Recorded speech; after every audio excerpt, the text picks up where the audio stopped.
So you grew up in Southwest Louisiana. Yes. That's called a segue, really. I love this. That was such a good time, dude. Sorry. No idea where that is. Southwest Louisiana. Go! Yeah, so that's like almost like southeast Texas as well. I was so close. I was like right there. Are you like over Almost the touching. border from like Beaumont in that area, kind of? No, and it's so like close, daggone close. So actually, a little place just a little bit west of it called Sulphur. Okay. But nobody knows where Sulphur is. So I know what Sulphur is. You know what Sulphur is? Yeah. Guess what it smells So like? I have this son, right? And he's my former navigator. And you'll find out why he's my former navigator right now. So we decided we were going to drive. This is why we podcast. So we decided we were going to drive from here to, what was it, Metairie or whatever? Metairie, yeah. And so I left him in charge of the navigation. Yeah. Because he's, younger. He should know this Yeah. stuff. And somehow or another, he left off driving on highways. Like avoid tolls and highways. That's the dope. That's how I learned about Sulphur, Louisiana. Dude, did you go over the I-10 bridge? We don't want to talk about it. How'd you go? Wait. How'd you cross the lake without going on the I-10 bridge? Again, I don't want to talk about it. What is happening, dude? Good night, dude. He turned a 4.5-hour trip into a 7-hour trip. Golly, man. Yeah, and he got fired. This is why you should be allowed to beat children. This is We do not condone the opinions of the guests on this show. They did. We talked about long about this.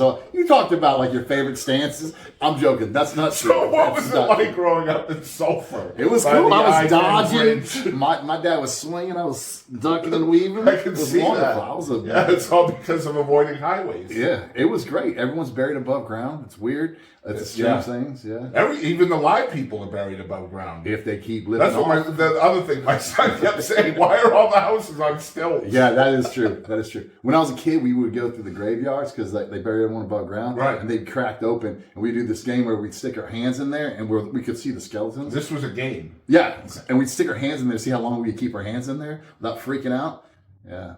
And why? That's just one weird thing. Why was that a challenge? They were dead. Yeah, that creeped me out, man. I pulled my hand out quick. So you lost? Well, I don't know. No one wins that game. No, you just a bunch of skeletons up so in the what you're bank. saying is like Charles is still out there winning that game. Yeah, someone he's is. just like, yo, I'm the winner. Look, he's still in there. Yeah, he's still got his hand. I'm not creeped out yet. I don't see. It's weird. Like Louisiana's a place where like death, you're very comfortable with death. Yeah. In Louisiana, so we would play on the graveyard. So I was like a half a block away from a graveyard, and we would jump from graveyard to graveyard because they're above ground. So it was like playing lava, like a platform game. Yeah, exactly. Like the ground is lava except with graves and stuff like that. And if you just think about that, you don't think about that weird stuff that you do in Louisiana. You just think that's just what everyone does, right? And I thought everyone was. So you raised there. How old were you when you got out of there? Because you moved around a lot. 15. Right? I did. 15? I moved around a ton. So were you introduced to music prior to leaving Louisiana?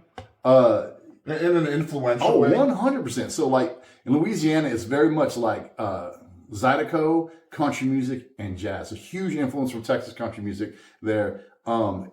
Huge, massive, like country was like all I was. My mom was a dirty hippie, and she gave her life to Jesus. So we stopped listening to all music except for country music and gospel. So I grew up listening to old school gospel, like really old school. Not things like Hezekiah Walker and everything like that, but I grew up listening to like Mahalia Jackson and stuff like that. Yeah.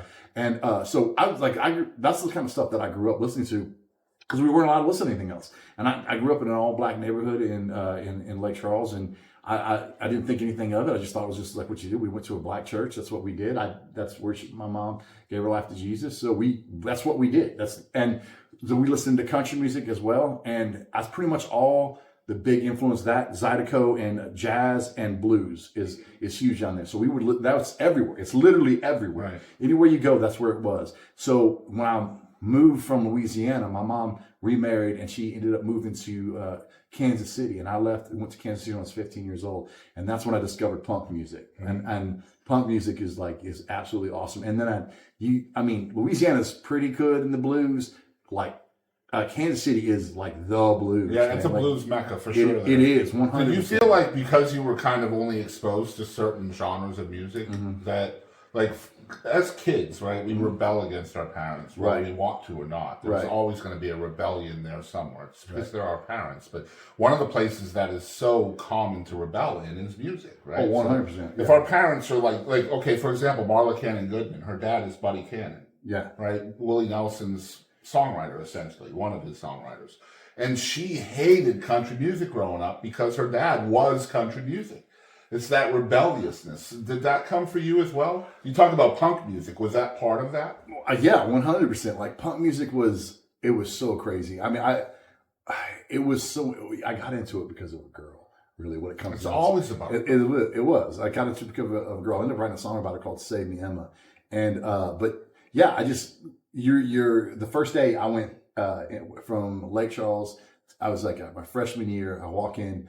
And girls, like, very conservative in Louisiana. Like, I had to wear, it was a public school, and I had to wear slacks to public school. And went there, everyone's wearing jeans, and the girls are wearing, like, skirts, like, up to here, you know what I'm saying? And with fishnets. And I'm like, what is happening? Completely different. Completely different vibe, completely different culture. Everyone's yes, sir, no, sir, yes, ma'am, no, ma'am. Very respectful, very, like, homogenous, very, like well, not for me. I was the only white kid there, but that I went up to Kansas City, and it was just a mixture of people.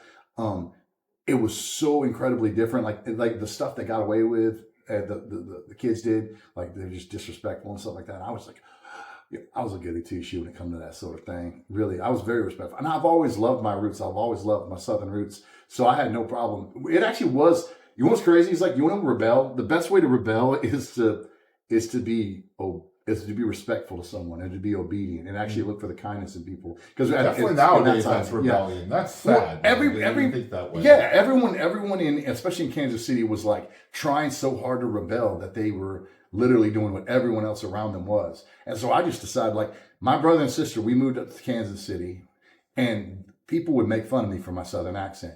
And in that moment, you have a choice where you go, oh, should I like back out of my Southern accent and everything like that? And I was like, nah, screw these people. I'm from Louisiana. My people are from Georgia.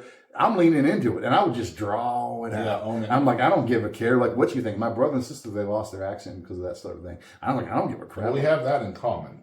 Yeah. I moved to Texas in 2001 from Massachusetts. You want to talk about talking funny? Yeah. All right. Yeah, we khakis down here are a little bit different up north. See, khakis down here are a pair of like pants. Yeah. Up there, it's how you start your car. A khaki. Khaki. A khaki. Oh. So like, if you lose your khakis up north, it's like we're not going anywhere. The vehicle won't start. Down here, you're just pantless. Yeah. Yeah. Unless you're smuggler. Crazy. You say smuggler. Smuggler. I could talk right now. I've got 20 something, but there are still words, bro, that I cannot handle. Yeah. Like tournament. Yeah, I could, like, if you break it down in syllables, I can do meant. Well, dude, as hard as that is, the Cajun accent is the one that is like, people don't It understand. always shines through. Dude, and yeah, if you meet some, like, I'm not even Cajun. Like I said, my people are from Georgia, but I lived my whole life in Louisiana. Yeah. But the Cajuns there are like, no, I know. And I'm like, what? Like, most people are like, what are you saying? And that is English. Yeah, I know. And I'm like, bro, he's saying that the dog is on the lawn. You need to move it, otherwise he's going to eat it. And that's what the Cajuns do. My son said, what did he say? I said, he said his house is on stilts. Go on. Like the part, like, so this is funny. Have you seen Waterboy? Yes. So the guy on the Waterboy, like, people are like, well, I done today, and I would, my wife would be like, what is he saying? I'm like, you have to translate for everybody. He's saying, live to fight another day, and like, that's exactly how they sound, man. Yeah. It was the best impression of a Cajun accent, like, come on down there, and that's exactly how they talk, and to me, that makes me feel warm inside. Right. Like, that's home. It's home. That's home, man. I love that. Especially when you left there as a youngster, right? So like, you left that place as a really young human. Oh yeah, 100%. So you're always going to think back and miss those earlier years. For sure. That was when you were being nurtured and when you were growing up and your skull was forming. Yeah. Austin Chris, we're getting deep here, guys. Talk about Barbara Walters, by God. I'm Barbara Walters with a male piece. Anyway. Prove it! I'm not breaking out the Barbara Walters impression. I did that one time before, and I'm not allowed. I meant the man piece. So